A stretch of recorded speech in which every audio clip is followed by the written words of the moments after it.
What starts as a simple filming day quickly turns into a full-blown confrontation with the police, right outside a government building. One man, camera in hand, standing his ground, armed only with the law and his conviction.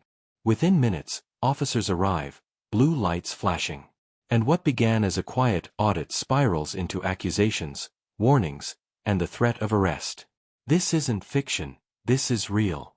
Every look, every word, every second counts. Because when cameras meet authority, the truth always shows itself. Welcome to the Nottingham Apex Court Audit, where one man's right to film becomes a test of power, law, and control. Let's roll the footage. Yeah, not bad, thank you. See, I know you're filming and stuff. I just want to know what it's about, because obviously this is a government building. Yep. What is it about? It's a government building. Yeah, but why are you filming it? I didn't know I needed a reason. Why are you filming me? Because I'm speaking with you and you're a suspect in an incident where you're filming a government building. Suspect? That would imply that I've committed a criminal offence. Listen to me a minute, okay? You're zooming in on people's IDs. I can tell you're one of those bloggers. That's absolutely fine, okay? But you can't be zooming in on people's IDs when this is a government building. Who says? It's the law, mate. What law? We don't play this game where... Could you identify yourself, please? Okay, PC 1191 Marseilles, as you can see by my Thank you. Which badge. station are you based out of? I'm based at Byron House Police Station. Okay. Yeah. So what are we filming? I don't really get what we're Is this a government building? Yep. I pay for it. I can film it. Okay, so why are you getting mouthy then? Because the thing is that you've been getting mouthy with them. They were getting mouthy with me. I was perfectly polite till they started giving me attitude. Yeah, because they're asking why you're filming them when this is a government building and asking for their IDs. It's suspicious. No, not for security approaching me in a professional capacity. So. Okay, what's your name? I'm not going to give any details. Okay, you need to give me your details. No, I don't. Yes, you have. Because no, I don't. Yes, you do. I think you need to get your facts straight there. No, okay, you listen to me now. You've been getting mouthy with these people. No, I haven't. Yes, you have. You've been harassing them. I haven't harassed anyone. They approached me. You have. Okay. That's lies. Yeah. If he wouldn't film, it's on private property. Yeah, of course. We've been very reasonable with them, and the attitude that he has with you, he's had with us too.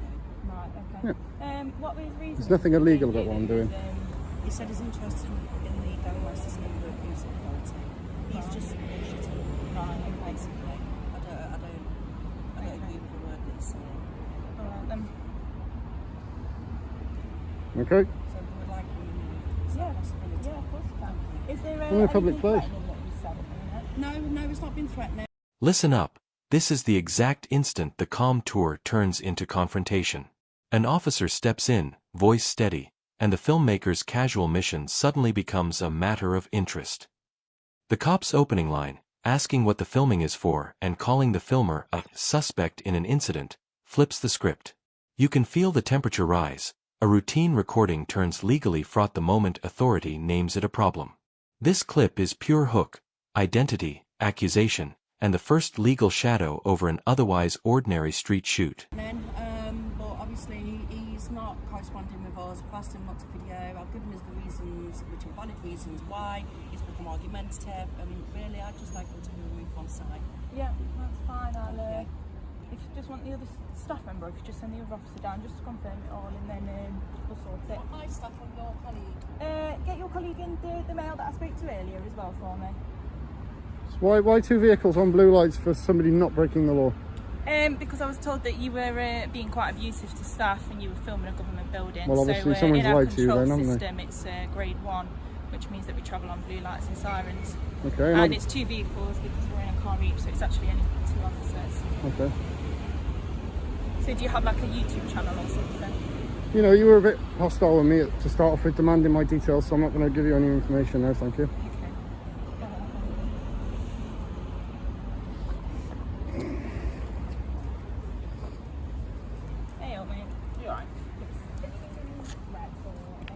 He was very aggressive towards me. Right, okay. Now the tone turns sharper. Staff and officers trade views. The police say the filmer was mouthy and harassing, while the filmer insists he was merely approached and had done nothing wrong. You hear the thin, brittle edge of escalation, not yet physical, but legal and reputational. This is the crucible where perception matters. Is this legitimate security concern, or someone pushing back at authority? Every clipped sentence here fuels the audience's doubt. Who's right, and who's simply being difficult? I asked him to move over, and he says, I don't have to do that, I don't have to do this. I says, you are on private property. This here, any side on this side is private property, so I have to intercede as part of my job. Yep, of course. I did ask him numerous times, and I asked him to stop videoing me, and he did take my details. Yep. Which is a concern to me. Yep. Because I'm not a government, I just work as part of a contract thing. Yep, of course. And I don't want my details. Yep. Because I know what the internet's like. And what gentlemen like himself are like. Yep. And I don't want that. No, that's I'm just trying to earn a living. I'm just trying to, I'm looking after my family and stuff. You know what I mean? It's... Tension jumps visually. Blue lights, extra units. What was a verbal sparring match suddenly has reinforcements, and that changes everything. The filmmaker's incredulity, 2 vehicles on blue lights for someone not breaking the law, gives you the bewildered perspective of a bystander. This short but potent shot shows escalation in action. An ordinary filming encounter now draws an operational police response. The audience senses the stakes rising. Something more than a chat is in motion. Are you, so I'm going to need you to leave the premises. Well, under what law? Pardon? Under it's what called law? Under Section 35 Act, okay? So it's a dispersal order, and I need you to leave this area, okay? Because the people don't want to hear. You've been causing trouble, you've been shouting at them. I haven't been causing any trouble. Yes, you have, You're lying okay? now. Stop being argumentative with me. Stop giving me attitude, no. No, you've given me attitude from the start, which is on my camera and yours as well. Demanding my details okay? and things like that straight off the bat. You need to move your stuff. Come on. Hey, what are you doing? I'm not taking anything. I'm walking with you. Fine. Okay. Don't worry. Leave this area. Yeah, I've got him on my camera as well. It's just silly. I've got it all on camera. No, it's not silly. That's your thoughts. I'd rather you keep them to yourself, to be honest. You're a public employee. Well, what's around here then? Is this your like full-time job then, plug in? I do all sorts. What, plug in buildings? So we're on the public. Can you put the bag down now? We're on the public pavement. So I don't want you round that private property anymore, okay? If you are caught there again, I will come back and you can be arrested for it, okay? Do you understand that? I'm giving you a warning for this now. I'm being quite reasonable with you. Okay, can you tell me which act and which section that is, please? It's under Section 35 Act, but at the minute I'm giving you a warning. Section 35 of what? Yes, it doesn't matter what. No, it does okay? matter what. No, okay. This is end of now, okay? Just because you're filming me, it really doesn't intimidate me. It doesn't scare me. Okay. You've got a mask on your face like trying to hide your identity. It doesn't scare me. You don't intimidate me. You can try and arrest me and anything like that. All right. Well, I'm going to leave now, okay? And if I catch you on this premises again, okay, it's going to be taken further. You don't need that. You can get on with your day. You can go film some other buildings, okay? Get on with your vlogging business. Do you know what I mean? Like, this is one building that you can't film. Go and film another one. I'll film what I like them in public. But that's a private property that you've been on. Yeah, it's publicly accessible. Section 33 of the Criminal Justice Act 1972. Okay, well done. However, the bit that you were on was part of private land, so you just weren't allowed on that bit. Okay? Well, it's not government property, is it? Huh? Is it not government property? That bit is government property. Well, it's public property, however, isn't it? no, it did not in this instance, just because of whatever goes on in there, and I've already had word of it. All right. So just because This is the apex. An officer invokes Section 35 and plainly warns, leave now or face arrest. That line, simple, official, irrevocable, converts a dispute into a legal ultimatum. Watch how posture, tone, and repetition are used as pressure. The officer frames it as a public order matter, the filmer pushes back, and the threat hangs in the air like a loaded pause. This is the clip editors will use as the climax. Law versus liberty, authority versus defiance, with an arrest threat as the pivot. Yeah, thank you. All right, we're done then. See you Okay, later. bye-bye. Off you go.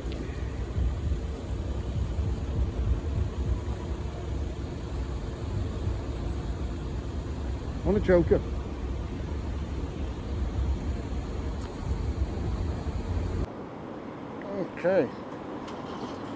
Okay, my apologies for having to record the last bit on the phone. The batteries are having a bit, my camera's having a bit of trouble turning on.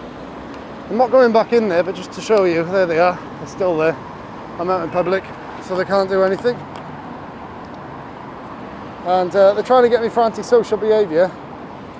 I'm stood a safe, very, very far distance away, yeah? So if they try anything now, I think her colleague's better educated, so I think he's educating her now, but their attitude was absolutely disgusting.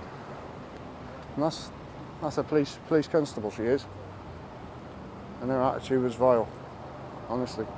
We're going to go around and film the front. We're going to wait for him to clear off a minute. After the confrontation, the filmmaker retreats but refuses to go silent. Switching to phone, he documents the aftermath, breathless, still indignant, narrating the perceived injustice from a safer distance. This is the humanizing beat: vulnerability, defiance, and cautious evidence gathering. For viewers, it's the emotional exhale. We see the person behind the camera processing what happened and preparing the next move.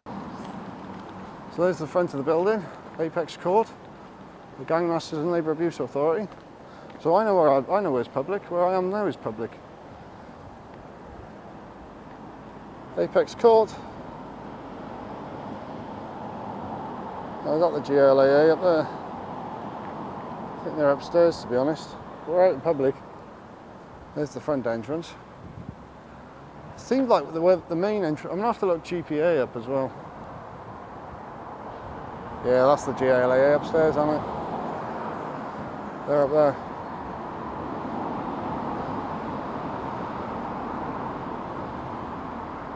So, we know the Gangmasters and Labour Abuse Authority. There's the police protecting another law enforcement agency, that's what it is. Make sure I got me lighter. Yeah. But yeah, it's the police protecting another fellow law enforcement agency, the Gangmasters and Labour Abuse Authority. Now a pointed commentary shot. The filmmaker films the building's frontage and delivers an accusation. The police aren't there to serve the public, they're protecting another agency. It's a crisp, provocative claim, and the visuals underline it. Squad cars, doors, officers standing guard. This segment reframes the story from a narrow altercation into a wider argument about loyalty, transparency, and whose interests are being defended. And giving attitude to a member of the public. The police are leaving now, I believe. Yeah, they're going.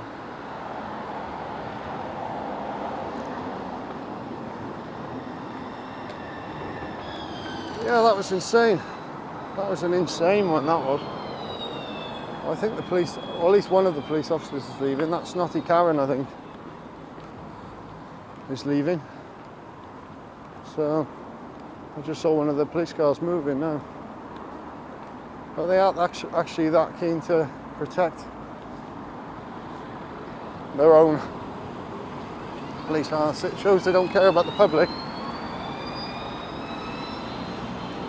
Yeah, we're out in public. So there's the two police cars over there, look. Oh, it does say no public thoroughfare, which I didn't see that sign before. So my apologies, but there was no sign the other side. It's only a sign this side. Off they go. Yep, they're leaving. The officers leave, and that departure is a narrative release. The filmmaker's commentary, accusing them of caring for their own and not the public, reads like an indictment. This is the post-climax reaction: relief, anger, disbelief. It's the moment the audience gets to breathe and then decide, were the police actions reasonable or performative protectionism? The clip leaves viewers with that lingering moral question. Don't tell me they're here for me as well. Oh my days. Are they seriously not just going to move on? How long does it take for two police constables to move on? Jesus Christ. Off they go.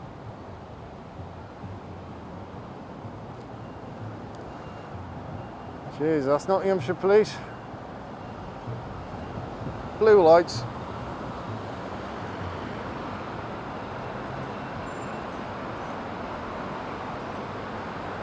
It does say no public thoroughfare, but I didn't see that sign from the other side. I walked in around the other way, and there was no sign to indicate as such the other side. So I'll have a walk back round, see if I notice a sign, because I didn't see any signs around the other side, and it says the Island Business Court and no public thoroughfare on this side.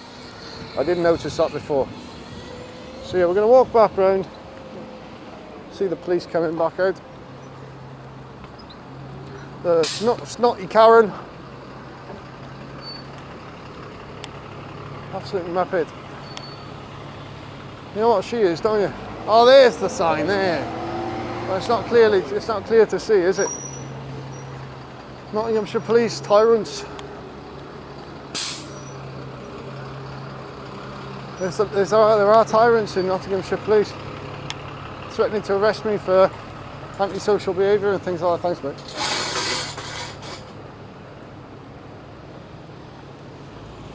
I think they've already gone, have they? They've already gone. So yeah, let's have a look at this sign, see where it... So it doesn't say private on this end, and there's buses going down here.